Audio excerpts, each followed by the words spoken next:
Hello, this is Tailwind News TV. I'm Rachel Lieben, and today we're starting our new segment, Six for Each. Today we have a very special guest, our own principal, Mrs. Robin Sheehan. Mrs. Sheehan, we're very thankful to have you on the show today. Thanks for having me. Yep. So how many years have you been an administrator here at the school district? I've been an administrator for 7 years. Okay, and what do you think is the most important part of your job? I think the most important part of my job is for students to feel safe at our school, and then to that so that they can feel safe enough to be comfortable to learn and to have great experiences. What types of training do you and your staff go through to help you work more effectively with the students? I think some of the trainings we do, we have a therapeutic crisis intervention, which makes it sound like we're preparing for a crisis, but really it is a training that all of our administrators have gone through in order to be able to help students when they're having problems, even if they're feeling stressed. It doesn't have to be a significant crisis. And to do that, I think it helps us learn how to question, how to react when somebody's angry with you, how to react when people are angry with each other. I think that has helped us as one of the significant trainings. Okay, and as a principal, what are some challenges that you have faced with East and West combining? I think the initial challenges were the physical space, and dealing with construction certainly was not something I had done before. And I think that the construction itself created its own challenges. And we're still dealing with a little bit of that as we go, and will be as the library project begins over Regents Week. So I think that has been one of the challenges. I think the other is creating a culture that everybody feels comfortable with and proud of. So I think that that's still a work in progress, but I think really the students like yourself have made that be a very positive experience for everyone. Yeah, okay, that's really cool. What are your goals this year in terms of having a successful school year? I think for us, you know, when the media looks at the success of a school, they look at our test results and our graduation rate, and those are very important. You know, ultimately our goal is to have students receive their high school diploma and meet their graduation requirements, obviously. But I think for me it is having a school culture that people feel safe in and that they're proud of. I think that if we get to the end and the students and the teachers feel that way, we'll have had a successful year. Yeah, and you know, there's over 400 seniors this year, and hopefully most of them will graduate. What kind of hopes do you have for them after they graduate?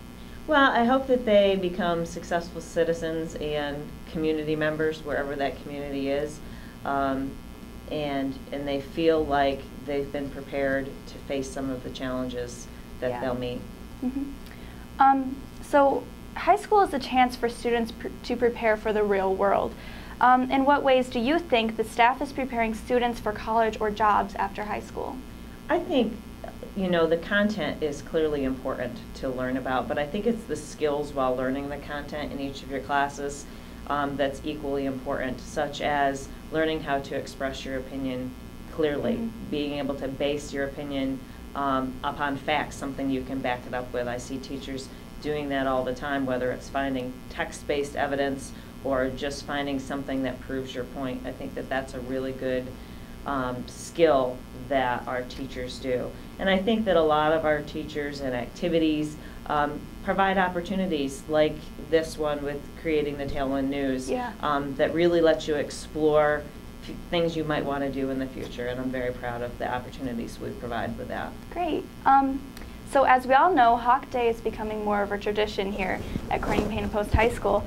So when you're evaluating or looking for a guest speaker, what is your criteria for that? What exactly do you look for? Yeah, it's a new thing, so we're still kind of developing what we're looking for. Initially, it's to bring in speakers that we feel would be of interest to students, or that we feel is of a topic that is important. With the FBI special agent this week, James Markovich, clearly, you know, I didn't know if he would be engaging or not. I didn't know if he would be entertaining, like John Paul Gonzalez was entertaining, Dan Ochio Grosso was entertaining in their message.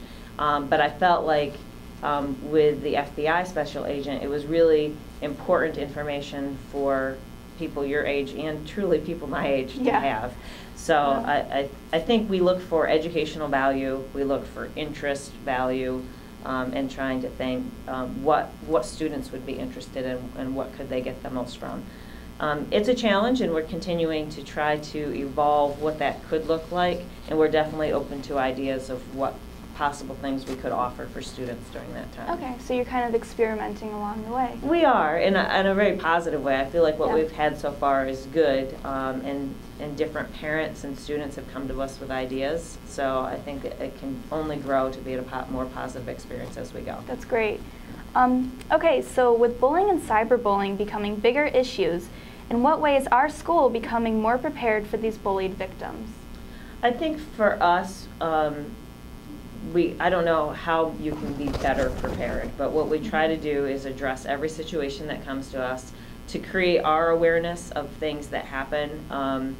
You know, we learn all the time. It's hard to keep up with the technology and the apps and things that are available to students, but we try to build our awareness. We try to treat students who come to us with concerns with confidentiality, but also with seriousness, so that we can be prepared to respond to situations. We're lucky to have the school resource officer with us. He's a great resource for that as well, because he can explain to us what the law says and when we should refer to outside law agencies. Yeah. All right, thank you, Mrs. Sheehan. This has been Tailwind News TV and 6 for Each. I'm Rachel Lieb, and see you guys next time.